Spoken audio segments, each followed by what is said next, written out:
துருவ நினச்சா அப்படி பண்ண வேண்டியதில்லை. ஒரு கம்ஃபர்ட் ஜோன்லேயே படங்கள் பண்ணிட்டு போகலாம். ஆனால் துருவ இந்த இடத்துக்கு வந்திருக்கான். அது விருப்பப்பட்டு வந்தானா, விருப்பம் இல்லாமல் வந்தாரான்னு தெரியல. ஆனால் வந்த இடத்துல அதுக்கு தன்னை ஆட்படுத்திக்கிறது இருக்குல்ல, அதைத்தான் நான் அந்த காட்டில் பார்த்தேன். அந்த மயானக்கரையில் ஃபஸ்ட்டு டே அன்னைக்கு தான் நான் மீட் பண்ணேன். நான் எனக்கு அவருக்கு காம்பினேஷன் இல்லை, நான் பார்த்தேன். ஸோ அப்போ அதுக்கப்புறம் படம் பார்க்குறேன். படம் பார்த்தா ஒரு இடத்துல கூட ஆர்டிஸ்டாக இல்லை. மாரி செல்வராஜுடைய கதையில் எழுதின அந்த கிட்டானா வாழ்ந்திருக்கான்னு தான் என்னால் சொல்ல முடியும். இப்போ அவன் கூட சொல்லலாமான்னு தெரியல, இல்லைன்னா ஹீரோ ஆகிட்டார்.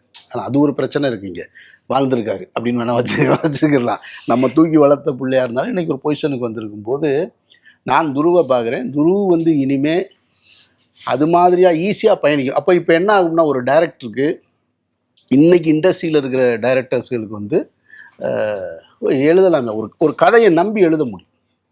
ஏன்னா ஜனநாதன் சார் இதை என்கிட்ட சொன்னார். நான் ராம் பார்க்கலன்னா என்னால் எழுதியிருக்க முடியாதுன்னாரு. எனக்கும் படத்துக்கும் சம்மந்தம் கிடையாது.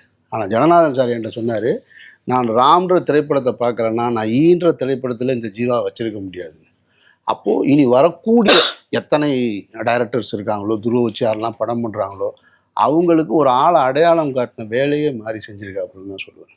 அப்போ அதுக்கு தன்னை ஆட்படுத்திக்கிட்டு மிகச்சரியாக பண்ணியிருக்கிற ஒரு ஆளாக பார்க்குறேன் நான்.